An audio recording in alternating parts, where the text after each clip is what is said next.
Om Shri Chinmaya Sadgurave Namaha.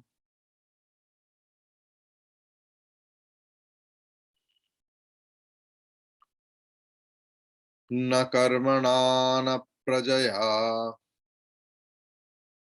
na karmana na prajaya dhane na tyage naike amritatva manashuhu pare nanakam nihitam guhayam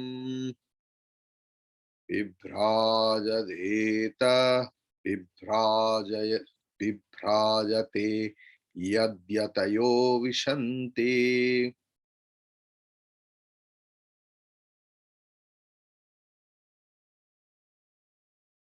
Parinanakam Nihitam Guhaya. Para means higher. So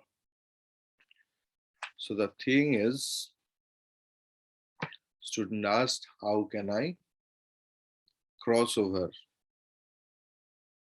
all my sorrows? And I want to know which is the absolute truth. So, come means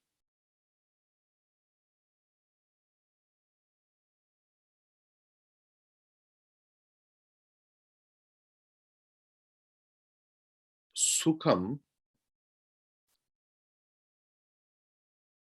Come means somewhere else Dukkham also. I will come. Nakam. Actually, come means Sukham.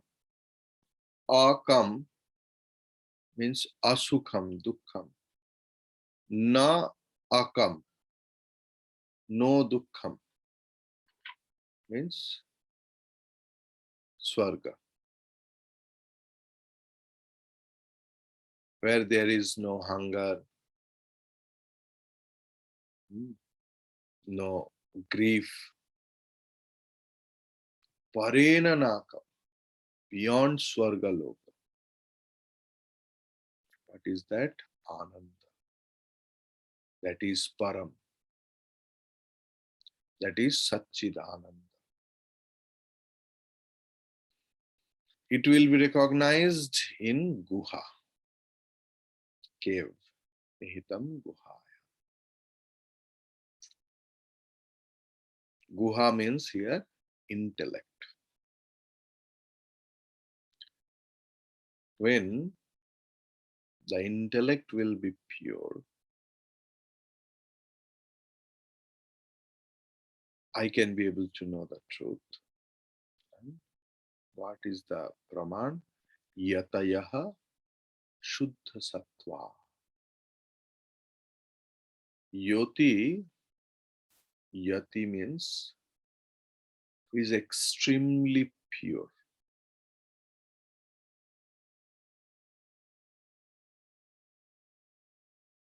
Who strives a lot.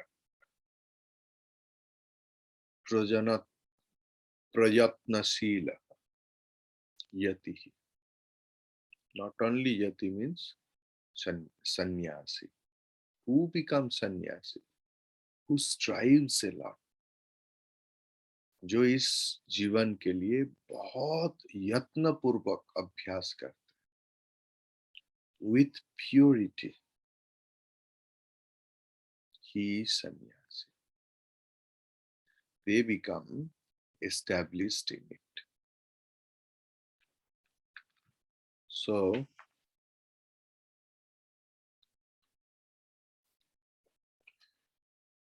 direct effort, indirect help, purchased by wealth. These are the three avenues through which we come to our worldly success and happiness. Direct effort, indirect help, and purchasing something by our wealth. These are the three avenues to get our worldly success and happiness. we achieve happiness in daily life either through our self effort, means karmana, or sometimes our self effort is not sufficient. It is supplemented by help we get from others. That is also meaning of prajaya, not only prajini. Clear? Because we alone are not enough to conduct our daily life. We need others' help.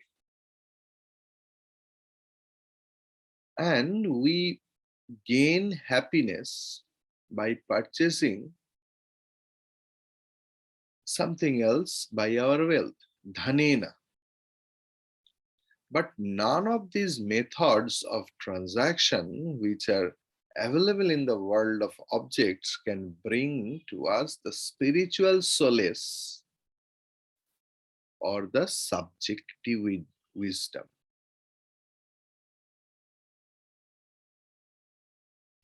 The world of objects is apprehended and experienced only through the instruments of body, through the instruments of mind, through the instruments of intellect. Through the body, we perceive the world of objects. Through the mind, we feel the emotions. We perceive the object how? Through the sense organs. We, through mind, we feel the emotions. Through intellect, we think of our ideas and ideals. The theme that has been explained and expounded in the Upanishads, Brahman is not something that falls under the world of objects constituted of the perception, feelings, or the thought, but it is the effulgent consciousness that illumines them, all the supreme divine subject in us that presides over us as our own self can be apprehended only in the subjective experience at a time when we are not functioning through our body or mind or intellect. Clear?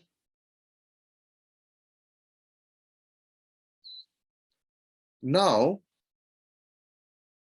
the above statement indicates that by liquidating our identification with the body, mind, and intellect alone,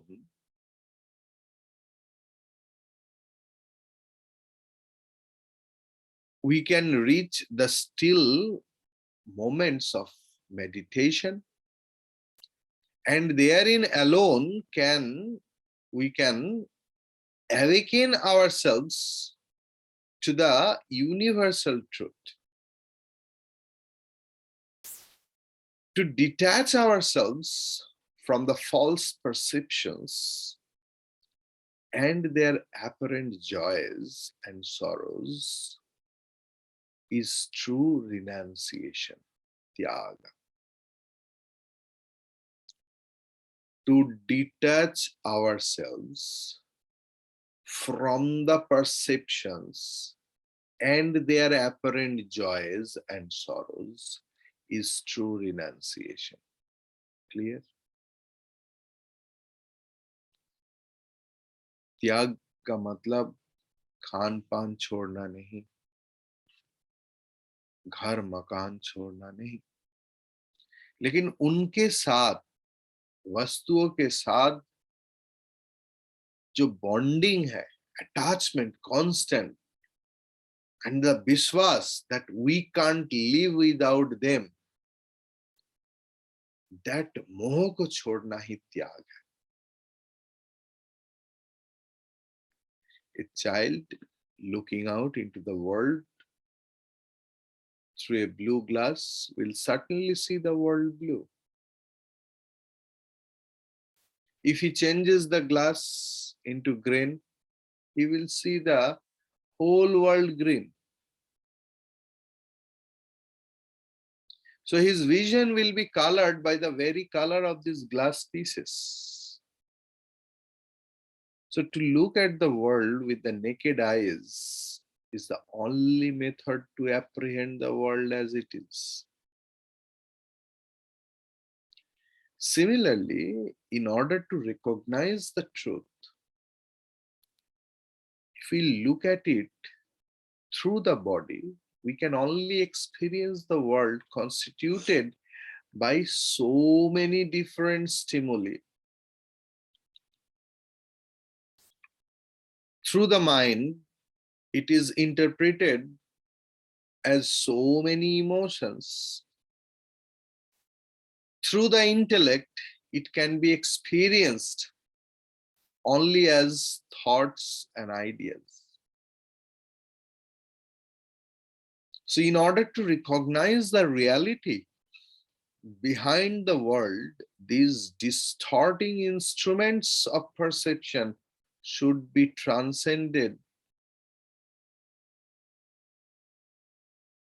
And Upanishad says, renunciation alone is the true method.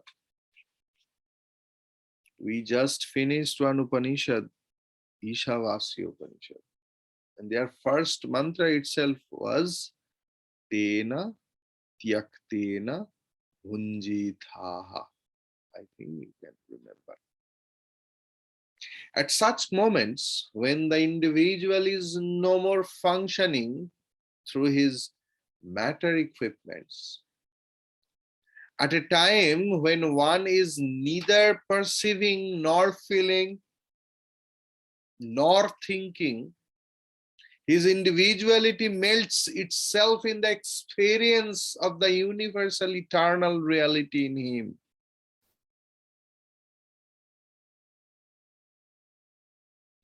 This great experience is termed in our Upanishad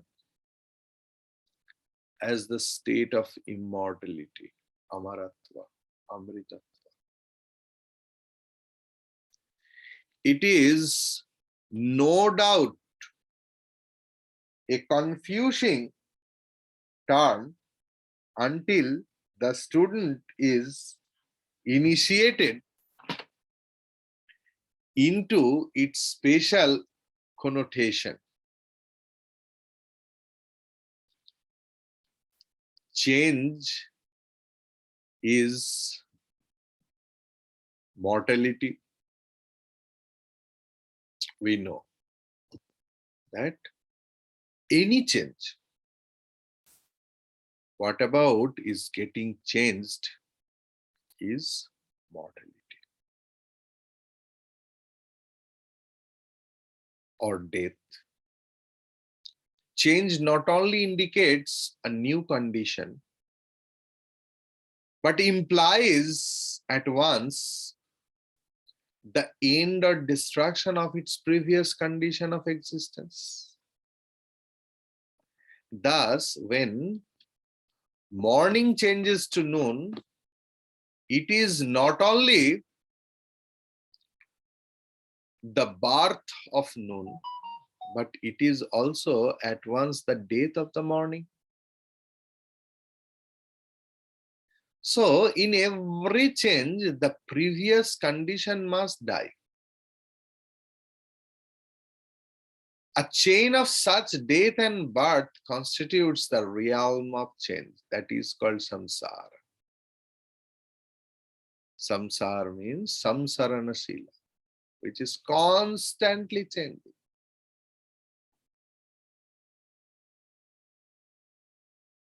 Finitude is experienced when we recognize the world of objects through the instruments of the body, mind, and intellect. Transcending these three, we awaken ourselves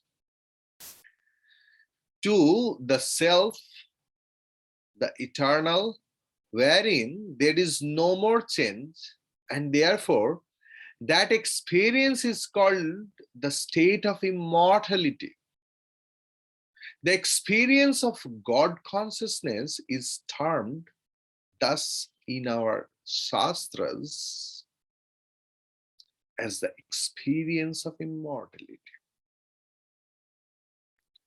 The plane of consciousness thus experienced within our bosom is indicated here by the closing two lines of the above mantra. Parena nakam nihitam guhaya vibhrajate yadya tayo vishanti. Strictly following the style and diction of Upanishad, here in these two lines we get a beautiful description of the state of immortality. In Sanskrit, kam means joy, akam means pain, na akam means no pain.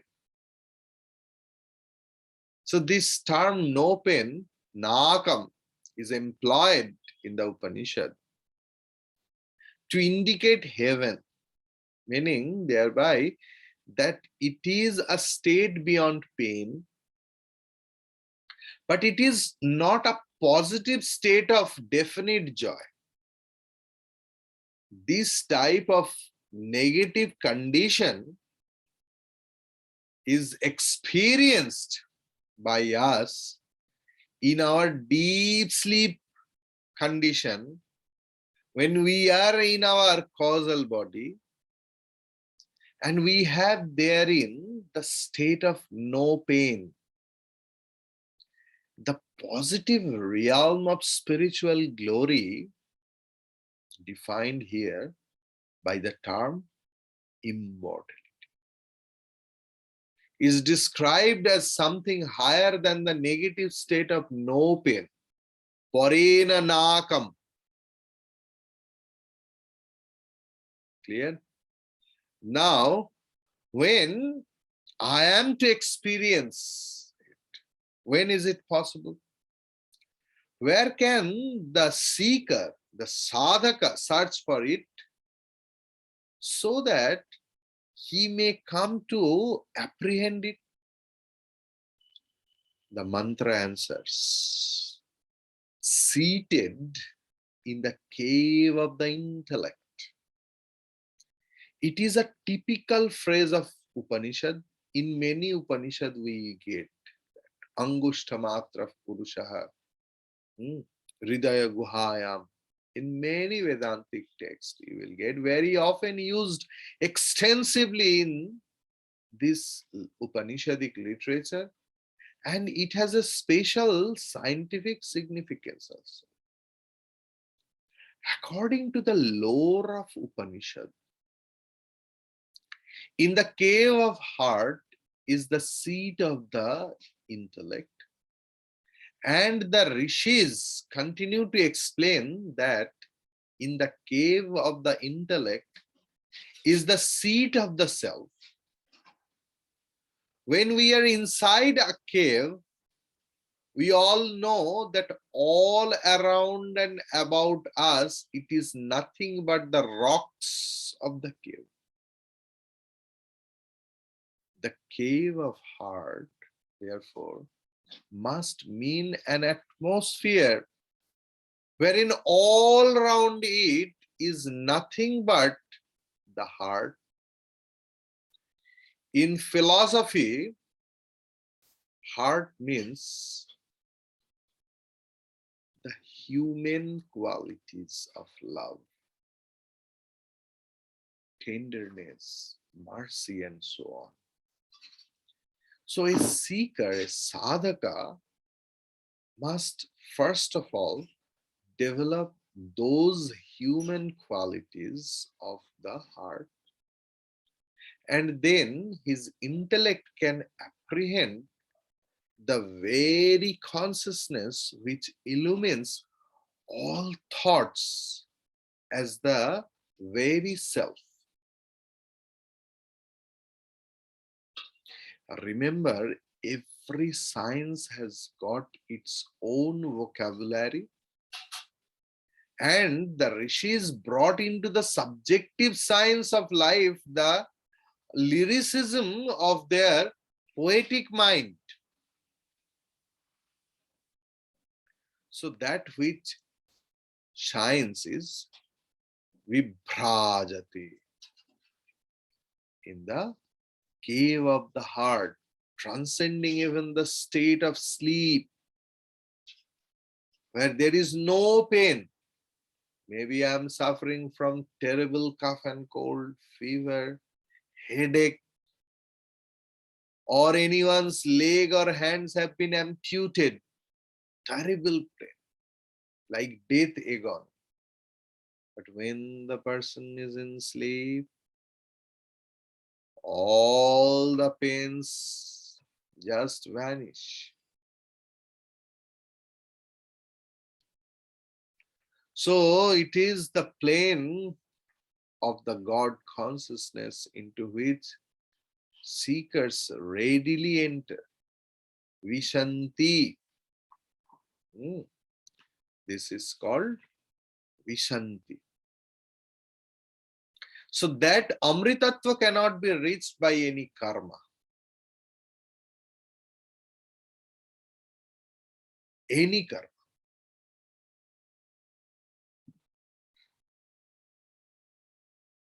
सकाम कर्म के द्वारा तो हो नहीं सकता.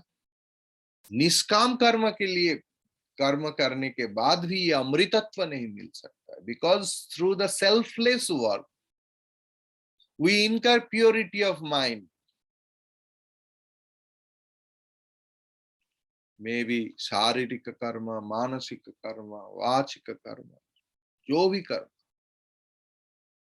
through karma na karmana na. Manush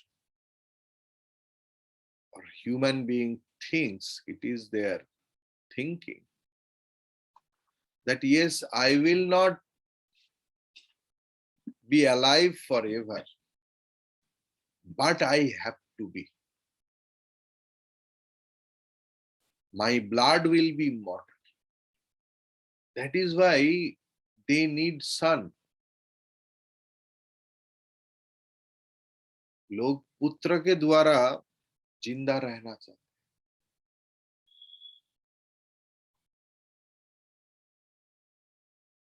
So it's a wrong conception.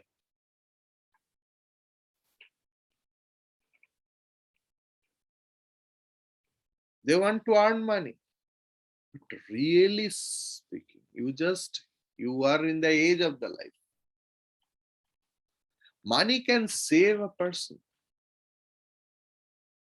If it was, then the richest personalities in the world never died.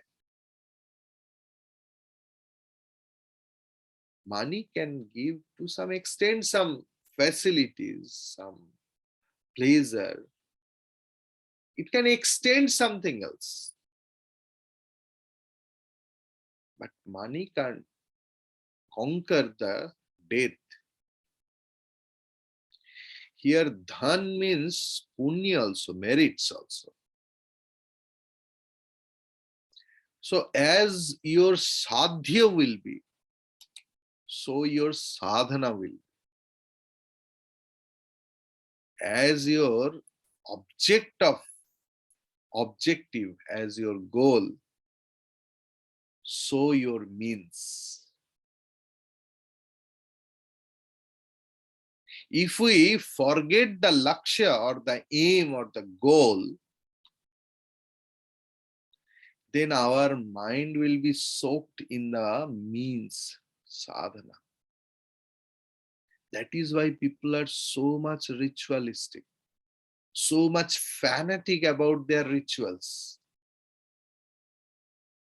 Because, I go to house after house, home after, I see how, and as much you will be older, that fanaticism increases in religious sector. So when we forget our aim, we become soaked and fanatic into our sadhana.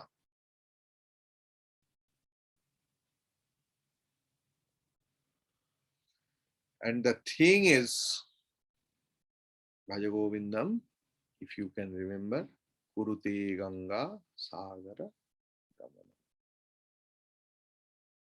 So whatever you do, nothing happens. So Ramakrishna is telling that the kamandalu of a sannyasi, the wooden pot carried by the sannyasis, that wooden pot also does the pilgrimage with the sannyasi, but it remains bitter because it doesn't know the lakshya, aim of life. So our aim of life should be fixed. What is that? Amritatva, Amaratva. What is that? Self-knowledge. Hari Om Tat Sat. Today is the birthday of